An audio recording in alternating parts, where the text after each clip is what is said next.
माननीय सर्व आदरणीय माधव सर साहेब आपले खूप खूप शतश धन्यवाद. कारण आपण गेल्या 30 वर्षापासून पत्रकारिता करत आहात. आज लाईव्हच्या माध्यमातून सुद्धा ही बातमी आपण संबंध महाराष्ट्रभर जाणार आहे. आपल्याला हे सुद्धा पहिल्यांदा मान्य करावं लागेल की हिमायतनगर तालुक्यात हे पोटा हे तिसऱ्या लोकवस्तीचं गाव आहे.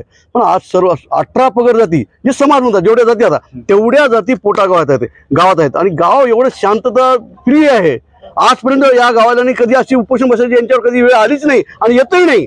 पण दुर्दैव एवढं मोठं आहे की माननीय पंतप्रधान नरेंद्र मोदी साहेब, महाराष्ट्राचे मुख्यमंत्री देवेंद्र भाऊ फडणवीस साहेब यांच्या माध्यमातून महाराष्ट्र सरकार या शासनाने शेतकऱ्यांची प्रगती होण्यासाठी वेगवेगळ्या योजना आखल्या.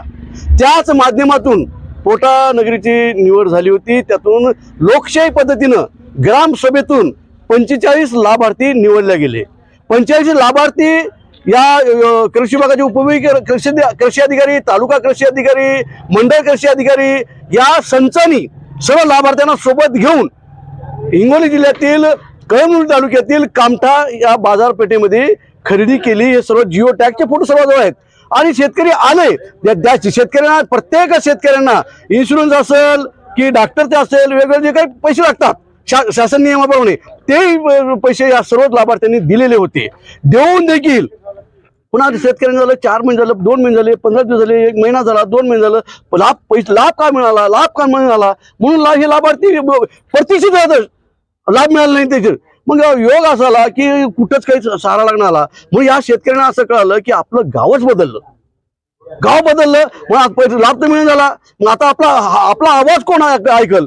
म्हणून शेवटी नाईलाजान शेतकरी सर्वच कष्टवान शेतकरी आहेत आणि सर्व शेतकऱ्यांनी आपल्या शेती सोडून बाकी सर्व शहरातली कामे सोडून इथं उपोषणाला बसल्यानंतर शासन आज कुठंतरी शासनच्या दरबारामध्ये आपल्या माध्यमातून नोंद होत आहे.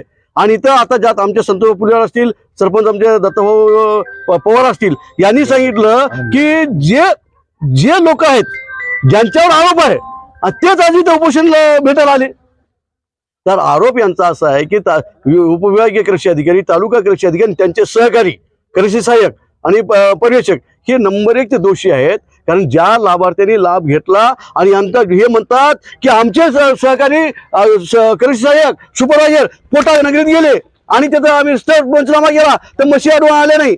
आता एकही पंचायतीपैकी कोणते 2-3 तरी म्हणावं की हे ते कोणते पाहुणे आहेत गो ते कर्मचारी सर्व जरी कर्मचारी असतील पण कोणाचे ना कोण पाहुणे आहेत ना. मग कुठल्याही पाहुण्याला कुठल्याही समाजाच्या एखाद्या अधिकारी कर्मचारी सस्पेंड व्हावं असं कोणाच वाटत नाही. पण ज्यावेळेस अन्याय झाला सत्य परिस्थिती असून सुद्धा की या शेतकऱ्यांना लाभ आजही जर पाहिलं तर जवळपास 25 ते 30 लाभार्थी आजही म्हशी आता गाई आता.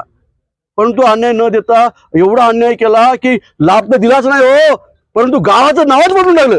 आणि आता मान्य तालुका उपविभागीय कृषी अधिकारी म्हणतात की पुढच्या वेळेस आम्ही तुमचं नाव घेऊ.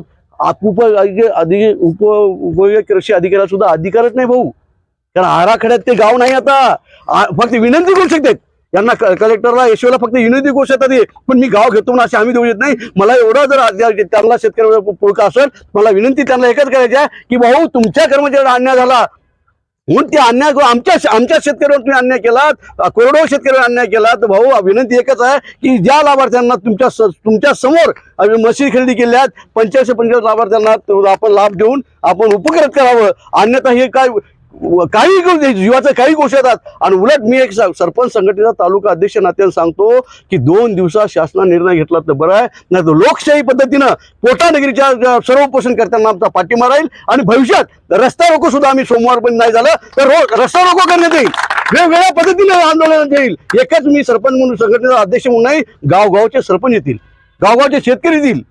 तेवढं आपल्या माध्यमातून शासनापर्यंत पोहोचवा ही आपल्याकडून अपेक्षा आहे. आणि ज्यांच्या चुका झाल्या त्यांना निलंबित केलं पाहिजे ही आपली अपेक्षा आहे. अधिकारी हे चूक केली त्यांचे कर्मचारी हे मानायला तयार आहेत. कुठं तुम्ही स्वतः ऐकलं ना, आपण ऐकलं ना, त्यांनी सुद्धा मानायला तयार आहेत ना. त्यांनी फक्त एकच म्हणतात की बाबा ठीक आहे पुन्हा आपण काय करतो प्रयत्न करतो मी शासनाकडे जाऊन आणखी पुन्हा पुढच्या शासनाला विनंती करतो आणि आपला लाभ कशी मिळेल एवढंच म्हणाल त्यांनी. पण त्यांनी त्यांचे लाभार्थी गेले नाही हे मान्यच करणार ना. हिमायतनगर तालुक्यात या ठिकाणचा कृषी अधिकारी हे पद कधी रिकामच राहते, प्रभारी चार्ज राहते. यामुळे हिमायतनगर तालुक्यातील शेतकऱ्यावर जास्त अन्याय होते असं वाटतं का? भाऊ हे सत्यच परिस्थिती आहे तुमची. इथं हे कृषी विभागामध्ये एवढी मोठी लिंक आहे की या ज्यांना हे तालुका कृषी अधिकारी पद द्यायचं आहे, अतिरिक्त पदभार द्यायचं आहे, त्यांना सुद्धा ही लिंकमधून काढलं आहेत. त्यांना हे कळायला पाहिजे होतं की बाबा हिमायतनगरचा तालुका कृषी अधिकारी नसेल तर हादीवाला तालुका कृषी अधिकारी, किनवटचा तालुका कृषी अधिकारी, ॲडिशनल त्याला द्यायचं होतं. उमरी स्टेशन दिलं. आता उमरी स्टेशन, भोकर आणि हिमायतनगर ती कधी येऊ शकते, कधी वेळ देणार आहे? हे पण लिंक आहे, ते एकमेकाला ऍडजस्टमेंट करण्यासाठी सर्व लिंक आहे. आताच आमच्या पत्रकार अनिल भाऊ भोरे यांनी सांगितलं की ज्यावेळेस ते पंप घ्यायला आले होते 1800 रुपये अनुदान तर 1000 रुपयाची मागणी येईल त्यांना आणि ते फॉर्म भरायला 300 रुपये गेले. असं माननीय एका मित्राने सांगितलं आमच्या की जे औषधी जे फॉर्म पंप येतात ना ते एका कृषी सेवा केंद्रामध्ये पूर्ण गोडाऊन म्हणून आहे, आपल्याला वाटप करणार आहे असं आमच्या एक सोमू शिंदे यांनी सांगितलं. काय सत्य माहित नाही, पण परिस्थिती अशी या कृषी विभागाची आहे ना. आपला तुम्हाला आम्हाला काय वाटत गेलं की बुवा अधिकारी तालुका विभागीय कृषी अधिकारी नंबर 1 हुशार माणूस आहे, आपल्या तालुक्यातला रहिवासी आहे, असं होतच नसेल. असा भास आतापर्यंत होता. तर जसं वीज वितरण कंपनी झालं तसा जेवढा मोठा भांडाफोड इथं निघते की काय, जसं ते पैसे केलं तर अशी परिस्थिती चित्र दिसत आहे भाऊ. बरेच शेतकरी विविध लाभासाठी ऑनलाईन प्रस्ताव दाखल करतात. त्या लोकांना सोडून दुसऱ्यालाच लाभ भेटायला हे बरेच निदर्शनास आलं. आता हे असंही चर्चा आणि आता आपण मध्ये खोलवर गेलोच नाही. RDBTच्या अंतर्गत फॉर्म भरतात, हो. तर त्यांचे नाव यादीवर येतात, पण लाभ दुसरेच घेऊन जातात.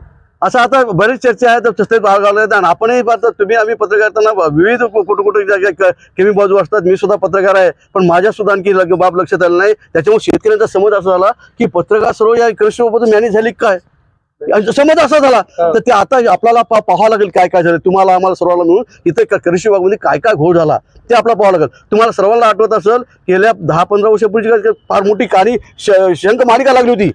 त्यावेळेस काय चालू होतं, पवना मिना कृषी काहीतरी कृषी केंद्र बंधारे चालू होती ना, शेतीचे बांध, असे कोट्यावधी रुपयाचा घोटाळा झाला होता याच होती. आणि त्यावेळेस सुद्धा सन्माननीय जाधव साहेब सुद्धा होतेच कमी अधिक टाइम मध्ये. त्यावेळेस इथलं संगणक सुद्धा गायब करण्यात आलं. अशा अनेक प्रकार आता सर्व